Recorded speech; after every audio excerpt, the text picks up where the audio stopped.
पंतप्रधान मोदींचा सरन्यायाधीश गवईंना फोन. सरन्यायाधीशांवरील हल्ल्यानं प्रत्येक भारतीय संतापलाय. पंतप्रधान मोदींचं ट्विट.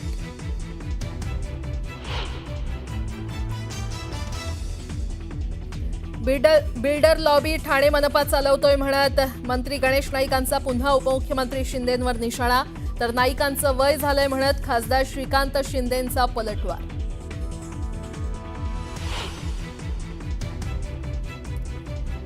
ठाण्यात एकनाथ शिंदे आणि गणेश नाईक आज एकाच मंचावर येणार. शिंदे नाईक एकत्र येणार असल्यानं कार्यक्रमातच राडा होणार का, चर्चांना उधाण.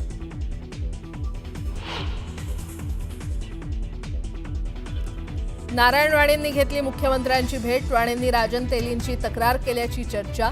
सिंधुदुर्ग जिल्हा बँकेतील कर्ज घोटाळा प्रकरणाचे नितेश राणे सूत्रधार असल्याचा तेलींचा आरोप.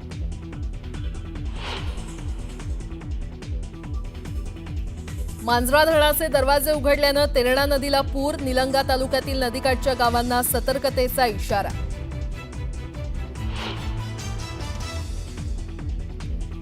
निलेश घायवळच्या घरावर पोलिसांचा छापा. घायवळच्या घरातून सोनं, चांदी आणि रक्कम जप्त. तसंच घायवळचा पासपोर्ट रद्द करण्याची प्रक्रिया. बिहारमध्ये निवडणुकांचं बिगुल वाजलं. बिहारमध्ये 6 आणि 11 नोव्हेंबरला मतदान तर 14 नोव्हेंबरला मतमोजणी.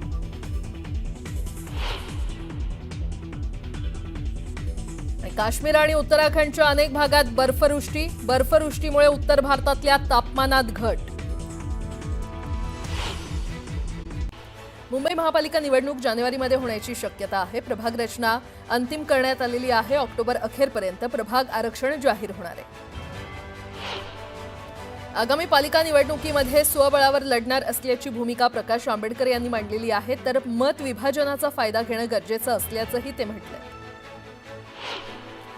वनमंत्री गणेश नाईक यांनी चौथ्यांदा जनता दरबार घेतला. स्थानिक समस्यांवरून त्यांनी पुन्हा एकनाथ शिंदेंवर टीका केली आहे. तर ठाणे पालिका बिल्डर लॉबी चालवत असल्याचा आरोपही त्यांनी केला. नवी मुंबई महापालिकेतील सत्तेवरून भाजप आणि शिवसेनेमध्ये जुंपल्या विधानसभा निवडणुकीमध्ये लोकांनी दाखवून दिलंय. येत्या नवी मुंबई पालिका निवडणुकीत देखील जनता दाखवून देईल असं म्हणत श्रीकांत शिंदेंनी अप्रत्यक्षपणे गणेश नाईक यांच्यावर टीका केली आहे. नारायण राणेंनी मुख्यमंत्री फडणवीसांची भेट घेतली. भेटीमध्ये राणेंनी राजन तेलींची तक्रार केल्याची चर्चा आहे. सिंधुदुर्ग जिल्हा बँकेतील कर्ज घोटाळा प्रकरणाचे नितेश राणे सूत्रधार असल्याचा तेलींचा आरोप आहे. कार्तिकी एकादशीला विठ्ठल रुक्मिणीची शासकीय महापूजा उपमुख्यमंत्री एकनाथ शिंदेंच्या हस्ते होणार आहे. मंदिर समितीच्या वतीनं पूजेचं निमंत्रण देण्यात येणार असल्याची माहिती कार्यकारी अधिकारी राजेंद्र शेळके यांनी दिली आहे.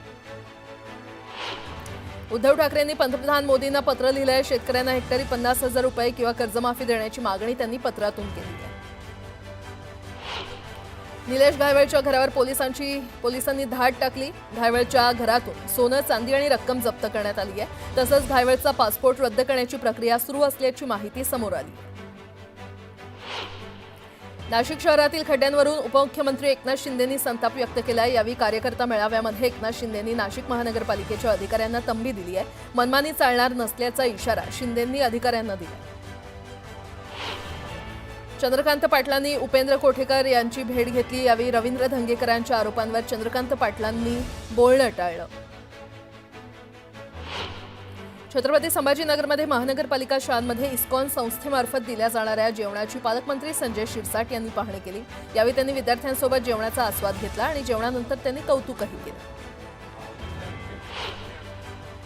मनोज जरांगे यांनी पोकळ धमक्या देणं बंद करावं असं वक्तव्य ओबीसी नेते नवनाथ वाघमारे यांनी केलंय. जो आमदार, खासदार, मंत्री ओबीसींच्या मंचावर येतो त्याला मनोज जरांगे शिवीगाळ करत असल्याचा आरोपही त्यांनी केलाय. छत्रपती संभाजीनगरात अनुकंपा आणि लिपिक पदावरील उमेदवारांना नियुक्तीपत्राचं वाटप करण्यात आलंय. पालकमंत्री संजय शिरसाट आणि आमदार अनुराधा चव्हाण यांची उपस्थितीत हा सोहळा संपन्न झाला. आता एक सविस्तर बातमी. महाराष्ट्रात ओला दुष्काळ जाहीर करावा तसंच अतिवृष्टीनं बाधित झालेल्या शेतकऱ्यांना मदत करावी अशी मागणी उद्धव ठाकरेंनी पंतप्रधानांकडे केलेली आहे. ठाकरेंनी मोदींना पत्र लिहत शेतकऱ्यांना हेक्टरी 50,000 रुपये मदत द्या आणि कर्जमाफी करा अशी मागणी केली आहे. पंतप्रधान मोदी 2 दिवसांच्या महाराष्ट्र दौऱ्यावर येत असून मराठवाड्यातील पूरग्रस्त शेतकरी त्यांच्याकडे आशेनं पाहत असल्याचं त्यांनी म्हटलंय. पंतप्रधानांनी शेतकऱ्यांना हेक्टरी 50,000 नुकसान भरपाई आणि संपूर्ण कर्जमाफीची घोषणा करावी. उगाच थातूरमातूर घोषणा करून जाऊ नये असं उद्धव ठाकरेंनी पत्रात म्हटलंय. आपण पाहत असाल उद्या परत कॅबिनेट बैठक आहे. परवा प्रधानमंत्री महोदय स्वतः येत आहेत. आम्हाला हीच अपेक्षा आहे की महाराष्ट्रात जे नुकसान झालेलं आहे शेतकऱ्यांचं 50,000 रुपये प्रति हेक्टर कर्जमाफी आणि पुढच्या 6 महिन्याचं जे काही लाडकी बहीणचं रक्कम असेल ती एक रकमी ही गेली पाहिजे त्यांच्या खात्यावर, ही आमची मागणी राहिलेली आहे. आणि आम्हाला ही आशा आहे की प्रधानमंत्री महोदय असतील किंवा केंद्र सरकार असेल आणि राज्य सरकार असेल हे पूर्ण करेल. पुन्हा एकदा बातम्या वेगवान स्वरूपात.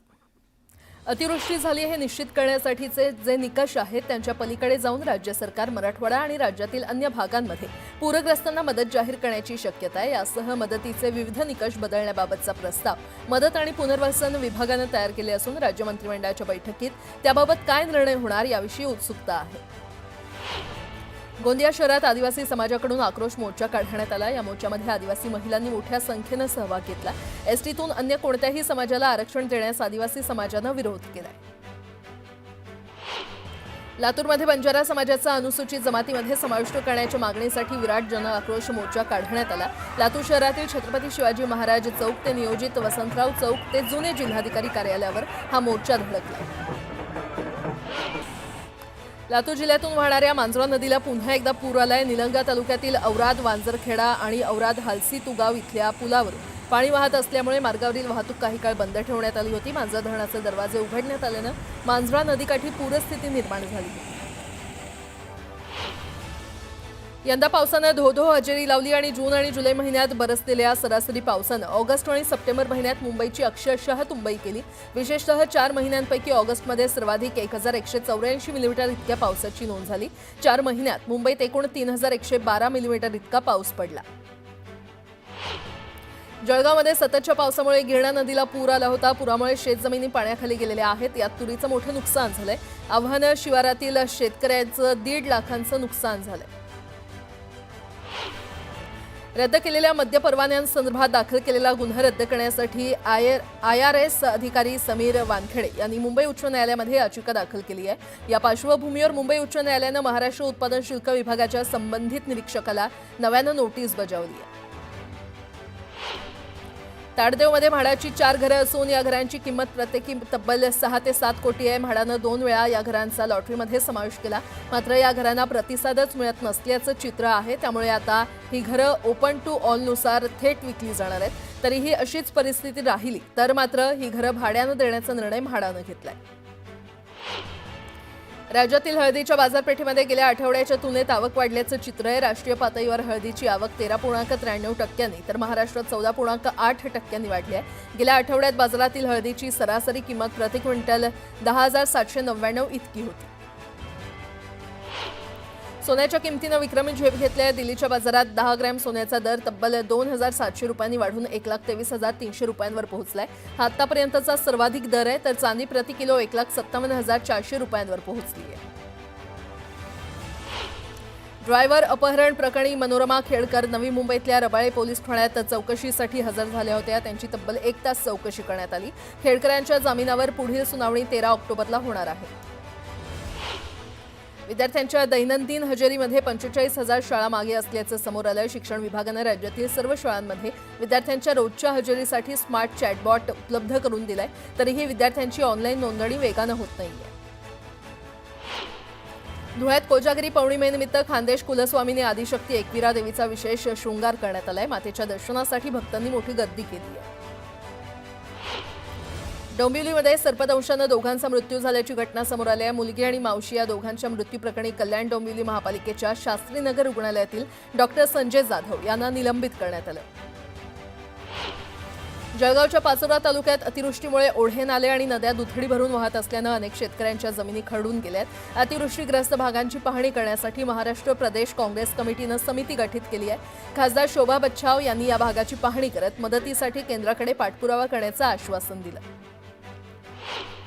आंतरराष्ट्रीय प्रवास आणि पर्यटन क्षेत्र पुढील 10 वर्षात तब्बल 9.1 कोटी नवीन रोजगार निर्माण करणार आहे. म्हणजेच जगभरात निर्माण होणाऱ्या प्रत्येक 3 नोकऱ्यांपैकी एक नोकरी पर्यटन क्षेत्रामध्ये असेल. भारतासारख्या वेगानं वाढणाऱ्या अर्थव्यवस्थेला पर्यटन क्षेत्र मोठ्या प्रमाणात रोजगार उपलब्ध करून देत असलं तरी पुढील 10 वर्षात या क्षेत्रात भारतात सुमारे 1.1 कोटी कामगारांची तूट निर्माण होणार आहे.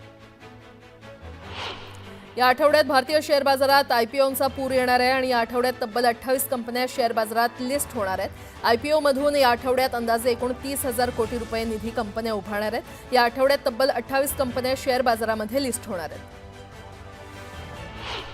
केंद्र सरकारनं टर्म इन्शुरन्सवरील 18% जीएसटी रद्द करून आता हा कर 0% केलाय. यामुळे टर्म इन्शुरन्सच्या प्रीमियमचा खर्च कमी होऊन हे प्लॅन सर्वसामान्यांसाठी अधिक परवडणारे ठरणार आहेत. राज्याच्या अनेक भागात मंगळवारी आणि बुधवारी तुरळक ते मध्यम स्वरूपाच्या पावसाचा येलो अलर्ट देण्यात आलाय. दरम्यान पाऊस कमी झाला असून लवकरच पाऊस परतीचा प्रवास करणार आहे. येत्या 3 ते 4 दिवसात राज्यातून मान्सून परतीचा प्रवास करेल असा अंदाज हवामान खात्यानं वर्तवलाय. अरबी समुद्रात घोंगावणारे शक्ती चक्रीवादळ आता गुजरातच्या किनारपट्टीकडे वळण्याची चिन्ह दिसत आहेत आणि यामुळे गुजरातच्या किनारपट्टीवरील हजारो नागरिकांना धोका निर्माण होण्याची शक्यता असून महाराष्ट्राला देखील सतर्कतेचा इशारा हवामान खात्यानं दिलाय. चक्रीवादळ किनारपट्टीकडे सरकत असलं तरी ते जवळ येण्यापूर्वी त्याची तीव्रता कमी होण्याची शक्यता आहे. पुणे महापालिकेच्या आगामी निवडणुकीत प्रभाग रचना अंतिम झाल्यानंतर आता मतदार याद्या आणि मतदान केंद्रांची तयारी सुरू केलेली आहे. मतदारांच्या सोयीसाठी मतदान केंद्रांची संख्या वाढवली जाणार आहे. यावेळी सुमारे 5,000 मतदान केंद्रांची आवश्यकता आहे. यासाठी जागांची पाहणी लवकरच सुरू होणार आहे. एअर इंडियाच्या अमृतसर ते बर्मिंगहॅम या बोईंग 787 विमानाला हवेत निर्माण झालेल्या तांत्रिक समस्येनंतर प्रवाशांच्या सुरक्षेच्या दृष्टीनं बोईंग कंपनीच्या सर्व 787 विमानांची सखोल तपासणी करावी अशी मागणी the federation of Indian pilot या वैमानिकांच्या शिखर संघटनेनं केली आहे. सोनम वांगचुक यांच्या पत्नी गीतांजली जे अंगमो यांनी राष्ट्रीय सुरक्षा कायद्याअंतर्गत त्यांच्या अटकेला आव्हान देणाऱ्या याचिका दाखल केली आहे. या याचिकेवर सर्वोच्च न्यायालयानं केंद्र आणि लडाख केंद्रशासित प्रदेशाकडून उत्तर मागितलंय. याचिकेमध्ये वांगचुक यांची तात्काळ सुटका करण्याची मागणी करण्यात आली आहे. कोल्ड्रिफ्ट सिरपमुळे लहान मुलांची प्रकृती बिघडण्याचं प्रमाण वाढलंय. मध्य प्रदेशातील 16 ते 18 मुलांवर नागपुरात उपचार सुरू आहेत. आतापर्यंत 9 मुलांचा मृत्यू झालाय तर महाराष्ट्रात देखील कोल्ड्रिफ्ट सिरपवर बंदी घालण्यात आली आहे. नवी मुंबई विमानतळाच्या 3ऱ्या धावपट्टीसाठी जमीन अधिग्रहणाला सुरुवात झाली आहे. यामुळे विमानतळावर 15 वर्षांसाठी वाहतुकीची अडचण दूर होणार आहे.